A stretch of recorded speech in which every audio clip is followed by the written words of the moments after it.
Assalamualaikum warahmatullahi wabarakatuh. Jumpa lagi bersama saya dalam pelajaran PPKN. Anak sekalian, setelah minggu kemarin kita adakan evaluasi untuk bab 1, maka pada pertemuan kali ini kita sudah masuk kepada bab 2. Nah, di pertemuan pertama di bab 2 ini kita akan membahas tentang kedudukan dan makna pembukaan Undang-Undang Dasar Negara Republik Indonesia tahun 1945. Nah, materi ini berdasar kepada KD menelaah makna, kedudukan, dan fungsi Undang-Undang Dasar Negara Republik Indonesia tahun 1945 serta peraturan perundang-undangan lainnya dalam sistem hukum nasional. Nah, di KD ini kita akan membahas yang pertama adalah kedudukan dan makna pembukaan sebagaimana tadi disampaikan. Yang kedua adalah kedudukan dan fungsi Undang-Undang Dasar ya. Terus yang ketiga adalah kita akan belajar selain Undang-Undang Dasar ada peraturan perundang-undangan lainnya di dalam sistem hukum nasional kita, ini yang akan kita pelajari. Nah, yang terakhir kita akan mempelajari tentang melaksanakan dan mempertahankan Undang-Undang Dasar Negara Republik Indonesia. Nah, ini 4 bab dari bab ini ya, berdasar KD yang sudah saya bacakan tersebut. Nah, anak sekalian, mengawali pertemuan pertama di bab kedua ini kita mulai dari kedudukan dan makna pembukaan. Kita tahu bahwa ya kita memiliki Undang-Undang Dasar. Nah, Undang-Undang Dasar ini bisa disebut juga dengan konstitusi. Nah, kata konstitusi ini ya banyak sekali ya, di berbagai bahasa ada constitution dalam bahasa Inggris ya, constitute ya, atau dalam bahasa Belanda ya, atau juga bisa ada grondwet ya, yang berasal dari grond ya, yang berarti dasar, dan wet yang berarti undang-undang lah. Berarti konstitusi itu bermakna juga undang-undang dasar lah. Ini biasanya merujuk kepada naskah yang tertulis atau undang-undang yang tertulis. Makanya konstitusi itu ya diklasifikasikan menjadi 2. Yang pertama adalah konstitusi tertulis, aturan-aturan pokok dasar bernegara, bangunan negara ya, dari kata asalnya ya, dan ketatanegaraan atau hukum tata negara ya, yang dituangkan dalam dokumen formal tertulis. Nah, ini yang disebut dengan Undang-Undang Dasar. Jadi Undang-Undang Dasar itu sebenarnya ya bagian daripada konstitusi, yaitu bagian yang tertulis. Nah, ada juga konstitusi yang tidak tertulis. Biasanya ini timbul dari kebiasaan yang sering muncul dalam praktek penyelenggaraan atau ketatanegaraan negara. Lah, ini yang konstitusi yang tidak tertulis ini biasanya disebut konvensi ya. Konvensi seperti pidato presiden ya di sidang DPR kemarin menjelang kemerdekaan tanggal 16 lah, itu konvensi namanya. Nah, anakku sekalian ya, Undang-Undang Dasar kita ini sebagai hukum dasar negara kita ya, ini merupakan sumber hukum ya bagi peraturan perundang-undangan lainnya, dan merupakan hukum tertinggi dalam tata urutan perundang-undangan di Indonesia. Jadi hukum di Indonesia, peraturan di Indonesia itu banyak, yang paling tinggi itu adalah Undang-Undang Dasar. Makanya Undang-Undang Dasar ini menjadi sumber dari peraturan perundang-undangan di bawahnya, misal TAP MPR, undang-undang ya, atau Perpu lah. Artinya apa? Artinya peraturan yang ada di bawah undang-undang tersebut itu harus sesuai ya dengan Undang-Undang Dasar. Nah, Undang-Undang Dasar kita ini memiliki bagian-bagian atau bersistematika. Nah, yang sekarang ini ya, setelah amandemen, ada 2 bagian di dalam Undang-Undang Dasar kita. Yang pertama itu pembukaan, preambul ya, yang terdiri dari 4 alinea ya, dan juga pasal-pasal. Ini berbeda dengan yang sebelum di amandemen, di mana sebelum amandemen Undang-Undang Dasar kita itu terdiri dari 3 bagian. Yang pertama adalah pembukaan, yang kedua adalah batang tubuh ya, pasal-pasal itu, dan yang ketiga adalah penjelasan, ada penjelasannya. Nah, anak sekalian ya, dilihat dari tertib hukum ya, keduanya yaitu pembukaan dan pasal-pasal ini memiliki kedudukan yang berbeda ya.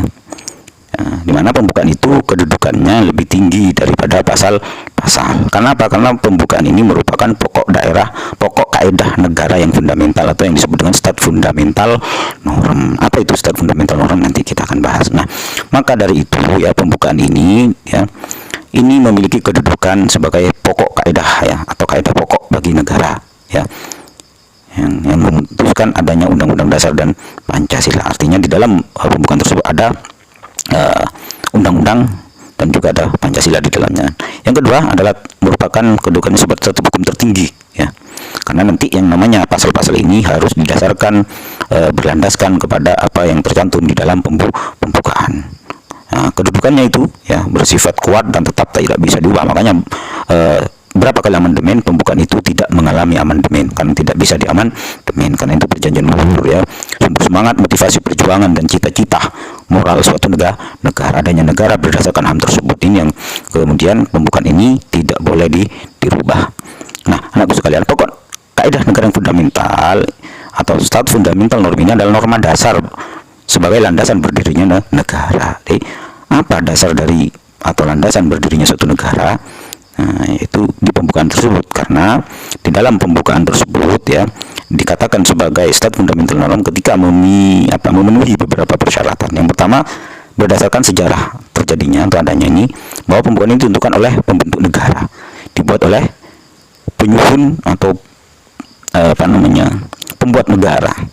Misalkan PPKI yang mewakili bagian dari bangsa Indonesia, di mana PPKI menetapkan ya undang-undang dasar negara, di dalamnya termasuk bagian di dalamnya adalah pembukaan yang dibuat oleh pendiri negara. Yang kedua, stat fundamental ini harus berisikan falsafah negara. Nah, makanya di dalam alinea keempat ya, di dalam pembukaan itu ada falsafah negara Pancasila. Di situ disebutkan juga asas politik negara, ada kedaulatan rakyat, dan juga ada tujuan negara, di mana tujuan negara tercantum di dalam pembukaan undang-undang dasar tersebut. Nah, pembukaan inilah karena memuat hal-hal tersebut ya disebut dengan stat fundamental norm. Juga pembukaan menetapkan adanya suatu undang-undang di pasal-pasalnya itu ya, karena pasal-pasal itu merupakan menjawantahkan atau menjelaskan lebih rinci lagi isi daripada pembukaan. Nah, ini syarat ya suatu pembukaan itu ya dikatakan sebagai stat fundamental norm. Nah, pokok kaidah yang fundamental yang terdapat dalam pembukaan itu apa saja? Pokok-pokok negara ya, yang pokok itu apa saja yang terdapat dalam undang-undang tersebut? Yang pertama adalah pokok pikiran. Nah, ini makanya nanti pembukaan ini ada pokok pikiran ya, pokok-pokok pikiran yang terdapat di dalam pembukaan. Selain pokok pikiran, kita ada namanya makna tiap alinea. Nah, yang kedua, pengakuan kemerdekaan. Nah, ini ada di alinea pertama ini ya.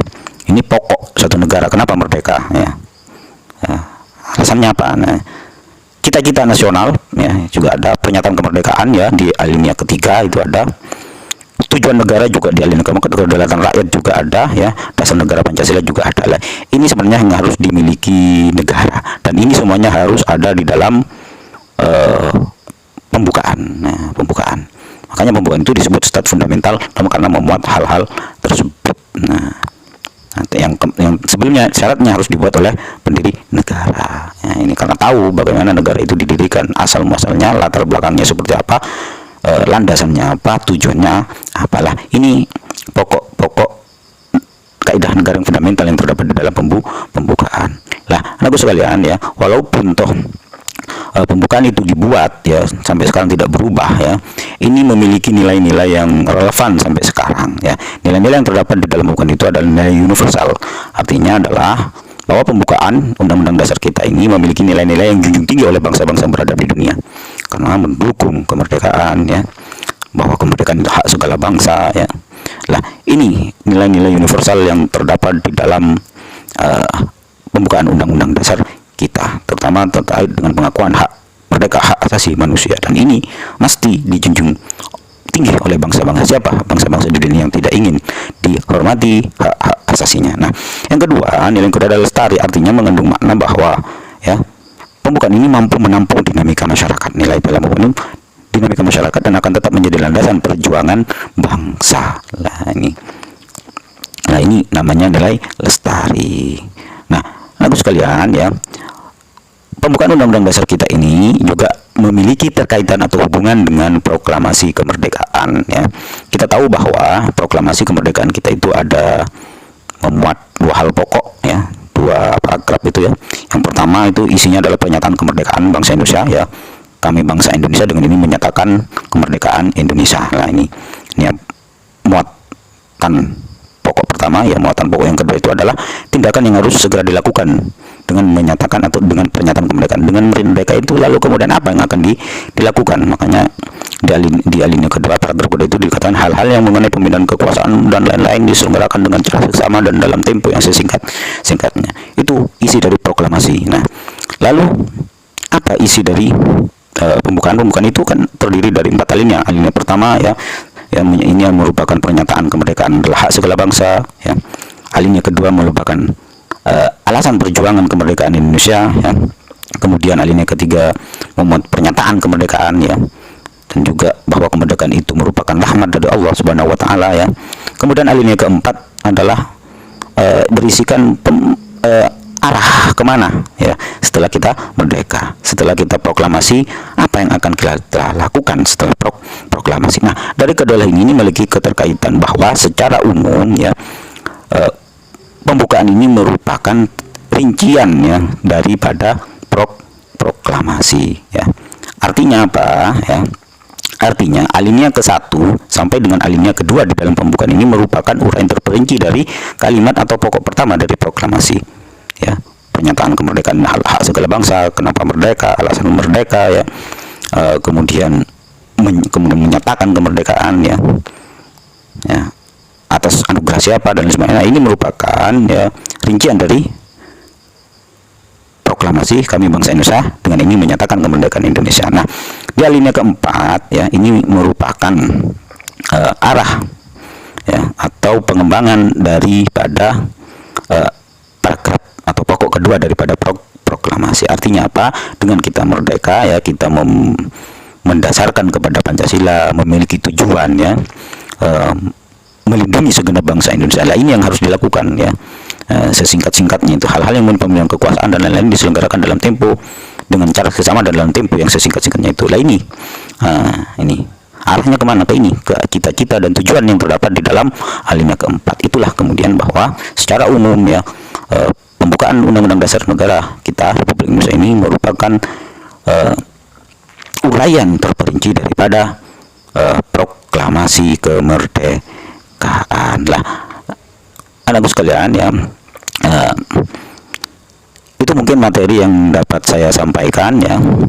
Kurang lebihnya terima kasih. Nanti apabila ada pertanyaan bisa disampaikan di grup WA kelas ya. Sampai jumpa pada video materi selanjutnya. Assalamualaikum warahmatullahi wabarakatuh.